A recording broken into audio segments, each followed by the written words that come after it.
की अनुभूति। वह एक बार की बात है जब एक शहर में एक लड़का और लड़की की कहानी शुरू हुई। शहर का नाम था यशपुर, जो ग्रीनरी में स्थित था। यशपुर की सुंदरी और शांतिपूर्ण वातावरण ने इसे शहर के नाम से अलंकृत किया था। लड़का का नाम था विक्रम, एक युवा लेखक जो काव्य और कहानियों में अपनी पहचान बनाने के सपने देखता था।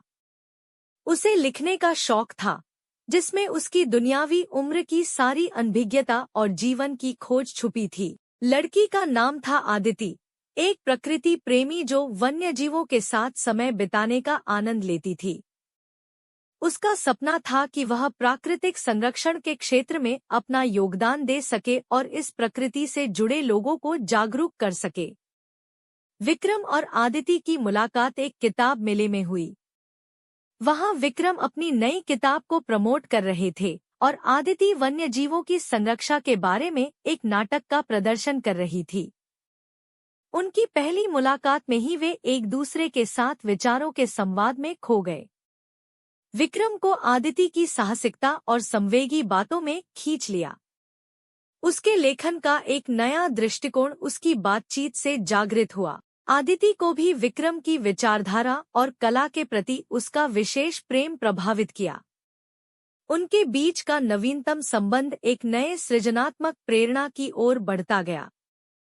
विक्रम का लेखन और आदिति की प्राकृतिक संरक्षण के क्षेत्र में काम उनके बीच गहराई से बढ़ता गया। वे एक दूसरे की समर्थना करते, प्रेरणा देते और एक दूसरे की प्रेरणा लेते थे।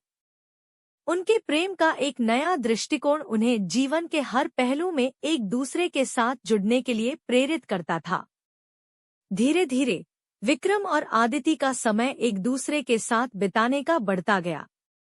उनके प्यार में एक साथ हर चुनौती का सामना करने की ताकत थी। उनकी मिलने की हर पल, हर खुशी और हर दुख में उनकी जिंदगी का सबसे महत्वपूर्ण हिस्सा बन गया था। विक्रम और आदिति का साथ इतना मजबूत था कि उनके परिवार वाले भी उनके प्यार को स्वीकार कर लिया। उनकी शादी एक खास समारोह में हुई, जिसमें उनके दोस्त और परिवार के सदस्य उनकी खुशी में हिस्सा लिया। उनका वादा था कि वे हमेशा एक दूसरे के साथ होंगे, हर समस्या का सामना करेंगे और अपने सपनों को पूरा करेंगे। विक्रम और आदिति की प्रेम कहानी ने एक सुंदर संगीत की तरह उनके जीवन में नई सुराहियां जोड़ी।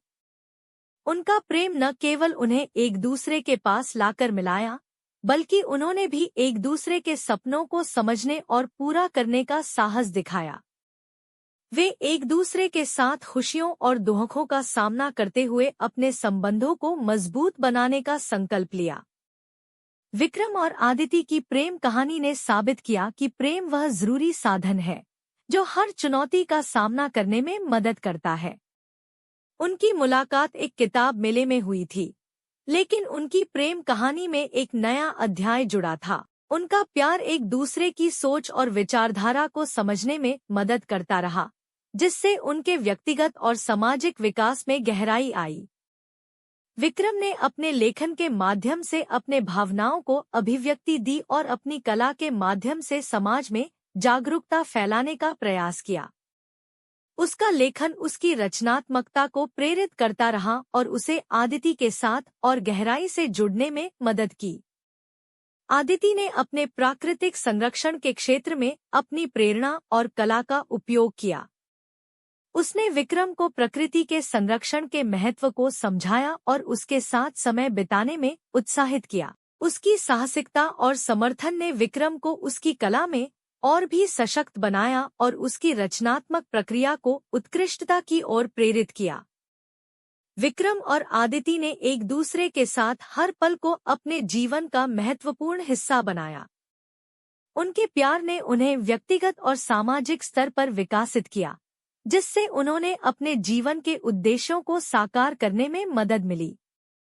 उनकी शादी एक नई शुरुआत की ओर थी, जो उन्होंने साथ में हर समस्या का सामना करने और अपने सपनों को पूरा करने के लिए एक मजबूत निर्णय किया। इस प्रेम कहानी से हमें यह सीखने को मिलता है कि प्रेम ही वह शक्ति है जो हमें आगे बढ़ने की प्रेरणा देती है, हमें अपने आत्मविश्वास को मजबूत करती है और हमें अपने सपनों को पूरा करने के लिए साहस दिखाती है।